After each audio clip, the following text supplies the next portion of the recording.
Welcome back. Have you ever been confused about where you stand in a relationship? Is a date really a date or just two people hanging out? Are you in an intimate relationship or are you just hooking up? It's exhausting. But when do there become so much ambiguity in relationships? Dr. Richard Marks is still with us to discuss, thank God. So a new article in USA Today explores how common people feel uncertain in their relationships.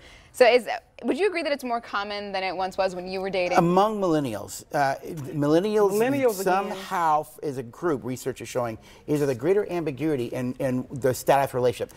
When you and I were young, we're close to the same age, someone asked you out, we called it going steady. Yes. It was very clear that if I asked you out, Kathy, we were going steady, right? Joni and Tati was going steady. By going steady, that was a clear indication that we were committed, right? Yes. Today, in this current culture, there isn't a term for that. Well, are you hooking up? Is it a one-on-one? Is it a one-on-one date? Yep. Right? Well, I'm dating, but he's not dating. You see, we're friends with benefits. Well, what is that? Yeah. All right.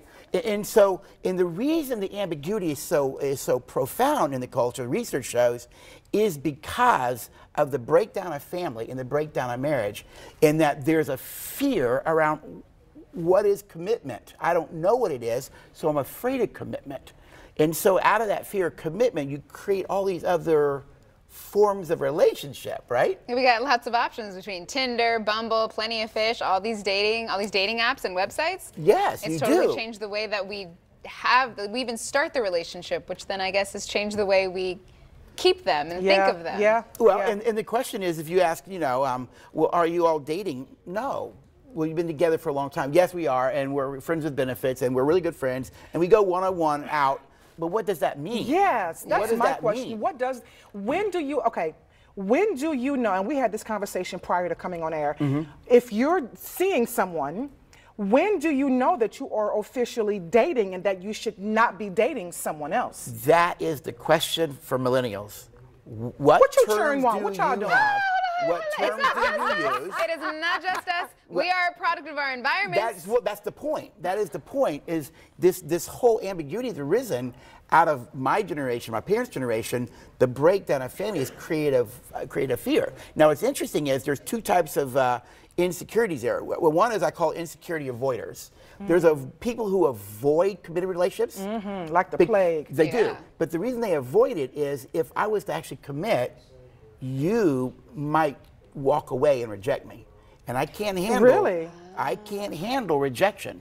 I've been around it already. So we call those insecure avoiders, all right? So they're the ones that fear commitment, all right? So that means that that's going to probably be a dead end road right there. If they're already afraid of commitment, you might as well stop because it's not going to go anywhere. The insecure avoiders like the ambiguity because there's no definition of what commitment is. And there's no real rejection in that case. Exactly. Oh, that's so sad. The insecure avoiders love the ambiguity because then there's no sense of what is commitment. And if I don't know what commitment is, you can't reject me. Oh my God. Is there a way to fix that? Miserable. Well, the other side of it, let me get the other one. The other are what we call insecure attachers. I'm afraid to attach because I hate the ambiguity because I'm looking for attachment. So I hate ambiguity. Because if it's ambiguous, what is our relationship? Because I'm looking for attachment. At the same time, though, if I do attach and you're an avoider, you might leave me. Yeah. So if you got an insecure attacher hanging out with an avoider, you've got a problem because this person likes ambiguity. This one wants commitment, wants a definition, you see? And here we see these problems arising in the current generation because commitment is something that's not valued. There's a fear of it. But it used to be, though. It did. But the divorce generation, the divorce breakdown of the family and the breakdown of marriage has created a fear of commitment. I mean, you look at just the research data, millennials, your generation, and the one coming behind them, they actually want marriage as an ideal, but they won't marry. And the reason is they fear divorce.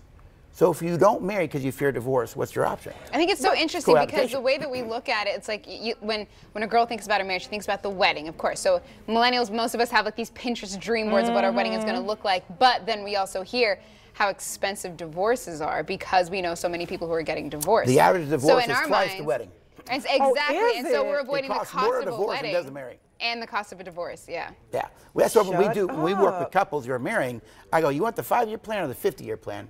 Because our premarital for the 50-year plan, not your 5-year plan. Wow. So we help people live the 50-year plan of marriage out rather than the 5-year plan.